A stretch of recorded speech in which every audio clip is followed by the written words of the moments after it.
Sabi niyo po kanina, successful po ang NCAP. Yes. Okay na po ba yung website? Yung website to check kung may huli ka, Opo. meron na. May gumagana yon. Pero ang inaano namin, we want to develop an app. So yung app, i-register mo yung number mo, yung email mo, yung plate numbers ng mga kotse mo, yung mga MB file numbers nila. And then, pag meron kang huli, i-notify ka na lang through text or email. So makikita mo na. And makikita mo rin yung video kung paano ka hinuli. So makikita mo yung Pero yung ano po ba, yung mga ganun po ba, Sir Bong, kunyari, ipinakita nila na, ayun nga, kung paano sila nahuli. Pwede mo pa rin ba ito i-contest? Yes, meron. Pag na-receive mo yung summon mo, so makikita mo doon yung violation mo, makikita mo yung litrato ng huli, no, paano saan yung lugar ng huli at saka yung plate number mo, makikita mo yon. At the bottom of it, mayroong dalawang QR code. Yung isang QR code, pag in-scan mo, it will give you the video. So hindi lang yung picture, video yon. So makikita mo, halimbawa, naka-illegally park ka, so makikita mo, sa street na to, may nakalagay na sign na no parking, mabuhay lane yan. No? So, makikita mo lahat yon. And then, sa isang QR code naman, pag in-scan mo, ito yung complaint form. Kung you do not agree with the video, sa huli, iscan mo yon, fill it out, submit to MMDA. MMDA will reply to you kung kailan ang hearing mo. So, hindi ka makapunta ng MMDA for some reason, dahil busy ka o dahil pagpalagay mo, may sakit ka or anything like that, pwede ka mag-schedule ng online hearing. So, online ka, doon ika-conduct yung hearing via online. Ang galing nung may QR code, makikita mo yung parang Enchanted Kingdom. Di ba yung pag sa roller coaster, mapipicturean ka Ganon din yun, no? Oo, ganon din yun. Sabi, shit, ang pangit ko nahuli.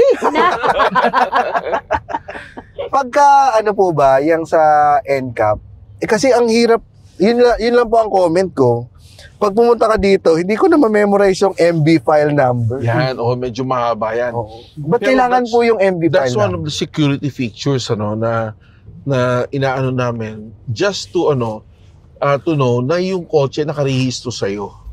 No? So, and of course, for security purposes din, na hindi lang baka mamaya yung plate number ng kapitbahay mo chine-check mo. We do not want anything like that to happen. No? Okay. So, gusto namin na malaman na nasa iyo talaga yung rehistro by entering your MB file number. Kasi mahirap ka bisaduhin yun. Haba-haba. Kahit makita mo yung rehistro ng kapitbahay mo o kaibigan mo, hindi mo memorize yun. So ngayon, kailangan mong input yon by looking at it. Kung yun yung nagpapatunay na sa iyo yung kotse. May iwasan mong mang-asar ng kapitbahay. May huli. Correct. May huli ka pala dito. Kaya yun yung namin sa data privacy.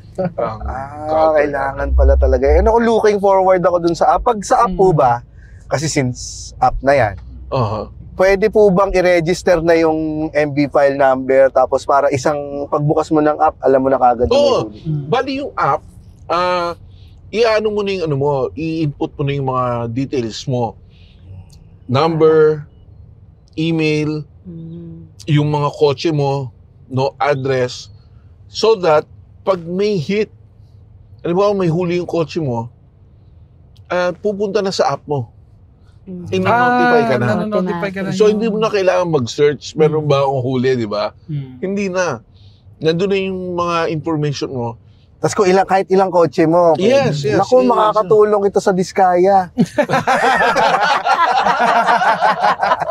Ilang kotse po ba ang pwedeng i-register? Nako, kung may limit baka pumutok yung app pag nag-register sila ng sasakyan. Kaya po ba agad 40 luxury cars?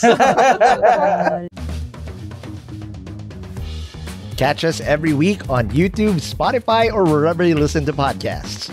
At syempre, i-follow na rin ang official social media pages sa Facebook, Instagram at TikTok para lagi kang updated sa masayang biyahe at kulitan sa kalsada.